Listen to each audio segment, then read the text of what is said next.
Hello everyone, I hope that you are doing well. In today's video session, we are going to deal with the remaining part of our conversion of tenses. As you know that in our last sessions, we had completed present tense as well as the past tense. And now in today's session, we are going to deal with the remaining part of the tense, that is future tense. And let me tell you one thing, future tense is very important tense.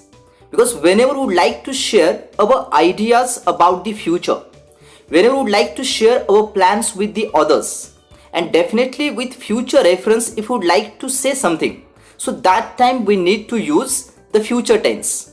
And here now we are going to deal with this particular part with lot of examples as well as day-to-day examples, and here we are going to cover all the important aspects of the future tense. So let's start this particular tense which is called as future tense. So let's see here the first important part, as you need to know that future tense is also divided into four important parts.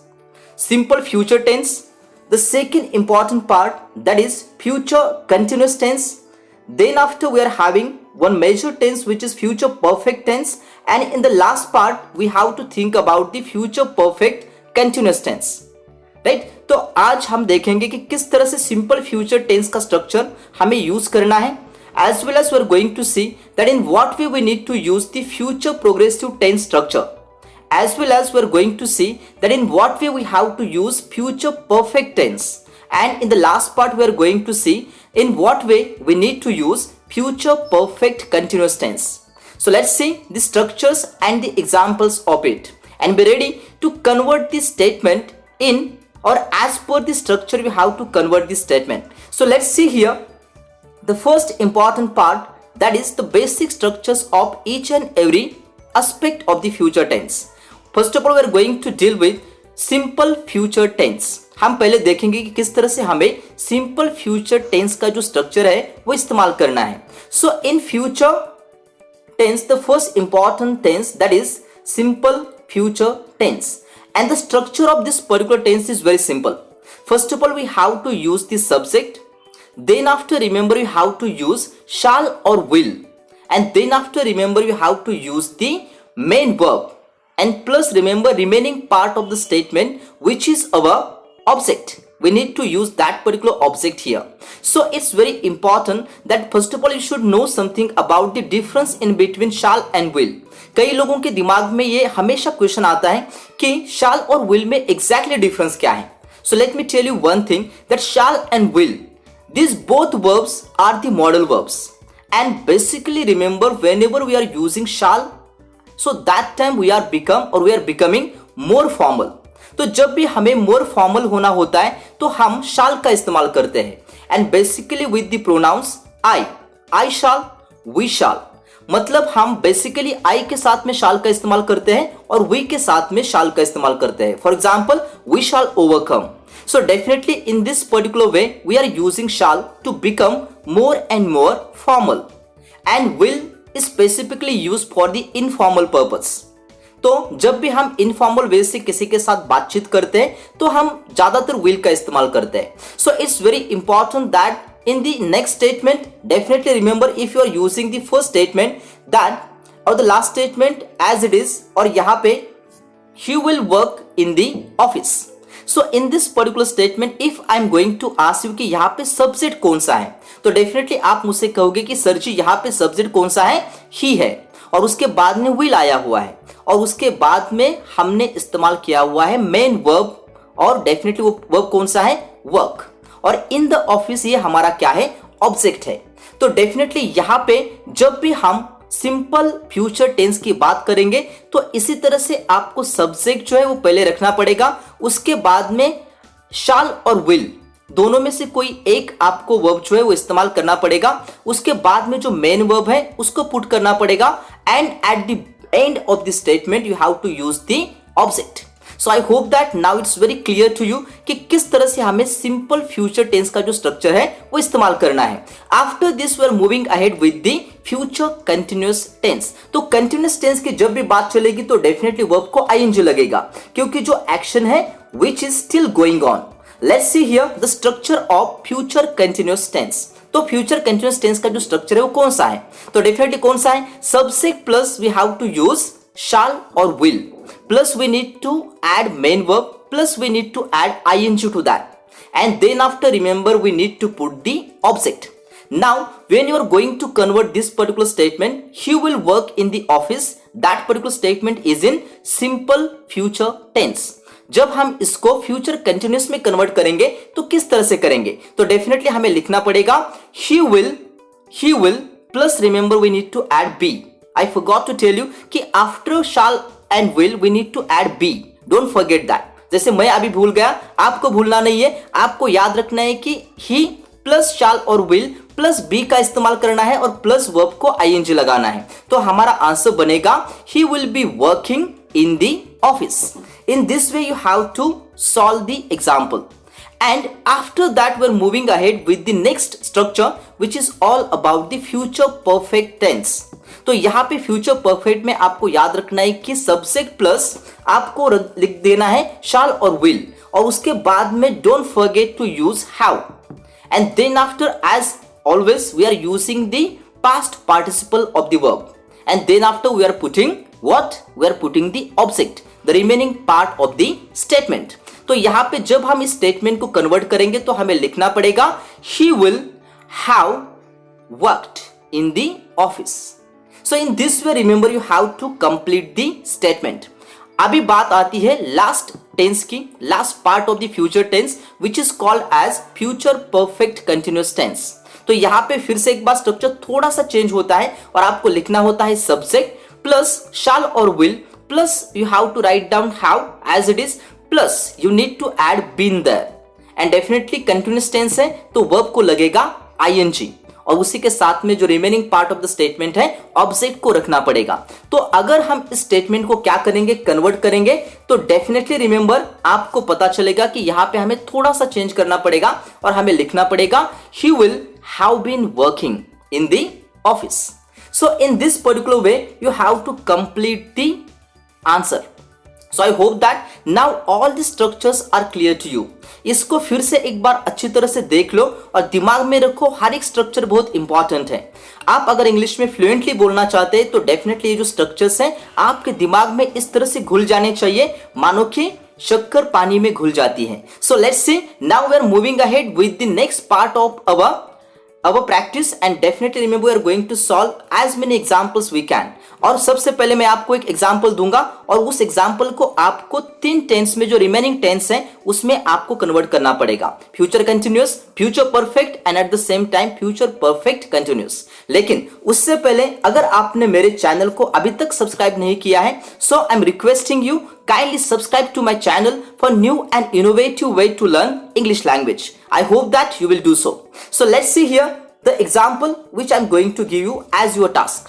Let's see आपका जो task है वो यहाँ पे start होता है और आपको यहाँ पे सॉल्व करना है। जो स्टेटमेंट मैंने आपको दिया हुआ है वो है सिंपल फ्यूचर टेंस में और स्टेटमेंट है same, they will play on the ground. They will play on the ground and you have to convert this particular statement into the remaining 3 parts of the future tense. Future continuous में convert करना है, उसके बाद में future perfect में और and में आपको कन्वर्ट करना है फ्यूचर परफेक्ट कंटिन्यूअस में। तो आप सभी को पता है यहाँ पे स्ट्रक्चर पहले से दिए हुए हैं तो definitely it's not the big deal for you. So definitely you will solve the example instantly, I know that. Just pause the video for a while and solve the answer and be ready to know something about the answer. So I hope that you have completed your task and let's see the answer of this particular statement. Statement आपको जो मिला था वो था they will play on the ground. जब आप इसको future continuous में डालोगे तो वो बन जाएगा they will be playing on the ground. Be लगाना भूलना नहीं है, okay. Then after remember future perfect की बात आती है तो आपको लिखना पड़ेगा they will have played on the ground.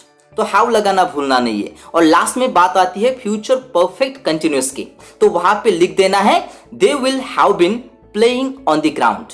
Why ING? Because the statement is in continuous, right. I hope that कि आपका आंसर भी एग्जैक्टली इस तरह से क्लियरली करेक्ट आया होगा। So let's see here now we are moving ahead with the examples and in rapid way we are going to solve each and every example. So be ready, right. Let's see the first example on your screen and the example is like this. यहाँ पे दो चीजें करनी है. पहले आपको identify the tense करना है, उसके बाद में as per the given instruction you have to convert this statement. So let's see here. I have lived in Mumbai. तो यहाँ पे tense कौन सा है? सोचो, क्योंकि अब ये बात आती है कि आपने सारे टेंसेस अभी तक पढ़ लिए हैं. अगर अभी तक आपने मेरे जो प्रीवियस वीडियोस है वो देखे नहीं है तो this is the right time to see the videos. Let's see. आपके पास्ट टेंस और प्रेजेंट टेंस मैंने क्लियर कर लिए हैं और इसके बाद में हमारी बात आती है कि यहाँ पे आइडेंटिफाई द टेंस करो कि टेंस कौन सा है. तो आपको यहाँ पे दो चीजों की प्रिपरेशन इजीली हो जाएगी. आपको कोई भी टेंस इजीली रिकॉग्नाइज करना आ जाएगा और उसी के साथ में उसको किस तरह से कन्वर्ट करना है वो डेफिनेटली आप जान पाओगे. So let's see here. I have lived in Mumbai. Tense कौन सा है? हैव आया हुआ है और वर्ब का जो पास्ट पार्टिसिपल फॉर्म है लिव्ड है वहां पे आया हुआ है. तो टेंस कौन सा है? हैव और हैज आता है कौन से टेंस में? प्रेजेंट टेंस में. और यहां पे बात आती है रिकॉग्निशन की, तो वो कौन सा है? यहां पे जो टेंस है वो है प्रेजेंट परफेक्ट टेंस. और इसको आप फ्यूचर परफेक्ट में जब कन्वर्ट करोगे तो डेफिनेटली वो क्या होगा? आई हैव लिव्ड इन मुंबई. तो आंसर बनेगा I will have lived in Mumbai. So definitely I hope that your answer is exactly correct. Now this time you have to solve the second example and you can see the second example on your screen. Sana had been working tirelessly. Which tense is that? Sana had been working. तो यहाँ पे had आया हुआ है plus उसको been लगा हुआ है प्लस verb को ing लगा हुआ है. तो had कौन से टेंस में आता है? had आता है सिर्फ और सिर्फ कौन से टेंस में? पास्ट टेंस में. और डेफिनेटली यहां पे बात आती है तो हमें डेफिनेटली आंसर लिखना पड़ेगा. This particular statement is in which tense? I hope that you guess the correct answer. यहां पे जो टेंस है वो है कौन सा है? Past perfect continuous tense. और इसको हमें बनाना है फ्यूचर परफेक्ट कंटिन्यूअस. तो आंसर होगा सना विल आएगा सना के साथ में. Sana will have been. Sana will have been working tirelessly. So let's see the answer here. I hope that your answer is also exactly correct. Let's see the third example on your screen. Example इस तरह से है. Maya has walked towards her home. Maya has walked. Has आया हुआ है उसी के साथ में past participle लगा हुआ है. Walked आया हुआ है. तो definitely remember ये tense कौन सा है? ये है present perfect tense. और इसको हमें बनाना है या इसको हमें कन्वर्ट करना है फ्यूचर कंटिन्यूअस टेंस में. राइट. तो डेफिनेटली कंटिन्यूअस टेंस की बात आती है तो आएगा Maya will be walking towards her home. Right. इस तरह से आपको आंसर लिखना पड़ेगा. आई होप दैट कि आपका आंसर अभी एग्जैक्टली करेक्ट आ रहा होगा. अगर अभी तक नहीं आ रहा तो डेफिनेटली स्ट्रक्चर्स फिर से एक बार देख लो. थोड़ा सा आपका जो नॉलेज है वो थोड़ा सा ब्रॉडन कर लो. Definitely you will get the answer. Now after this we are moving ahead with the last two examples of this particular session and the example is like this. We have gathered near our school. Which tense is that? We have gathered present perfect tense. और इसको बनाना है simple future tense. तो आपका answer होगा subject आएगा, उसके बाद में मेन वर्ब आए, विल, शाल और विल आ सकता है और उसके बाद में आएगा main verb plus we have to put the object. तो यहाँ पे सब्जेक्ट जो है वी है तो वी के साथ में हम शाल का भी इस्तेमाल कर सकते हैं. तो हम लिख सकते हैं we shall gather near our school. So definitely will का इस्तेमाल भी कर सकते हो लेकिन मोर फॉर्मल होने के लिए अगर आपने शाल का इस्तेमाल किया तो वो बढ़िया रहेगा. तो आपका आंसर आप इस तरह से भी लिख सकते हो we shall gather near our school. या फिर आपने इनफॉर्मली लिखा we will gather near our school. That is also correct. Okay, let's see the last example of today's session and the example is like this. The school will have arranged book exhibition. The school will have arranged book exhibition. Which tense is that? Have आया हुआ है उसी के साथ में definitely उससे पहले will आया हुआ है तो डेफिनेटली फ्यूचर की बात आती है. और how कब आता है? आता है फ्यूचर परफेक्ट टेंस में. और आपको इस स्टेटमेंट को बनाना है फ्यूचर परफेक्ट कंटिन्यूअस. बहुत ही सिंपल सी बात है. आई होप दैट कि आप इसको इजीली सॉल्व कर सकोगे and let me tell you the answer of it. Let's see. The school will have been arranging book exhibition. Sorry, future perfect continuous. Yes, exactly correct. The school will have been arranging book exhibition. Let's see. Here I have told you the correct answer of it and I hope that कि अभी आपके दिमाग में future tense इस तरह से बैठ गया होगा कि आप किसी भी सिचुएशन में अगर फ्यूचर की बात करोगे तो डेफिनेटली आपका कंफ्यूजन दिमाग में नहीं आएगा कि यहाँ पे विल हैव आएगा या फिर बी आएगा या फिर डेफिनेटली शाल का और विल का इस्तेमाल किस तरह से करना है, ये कंफ्यूजन नहीं रहेगा. सो आई होप दैट कि आप हर एक एग्जांपल को अच्छी तरह से सॉल्व कर पाओगे. So with this particular message I am going to stop here. Thank you everyone for your kind cooperation and for watching me very attentively. Thank you everyone.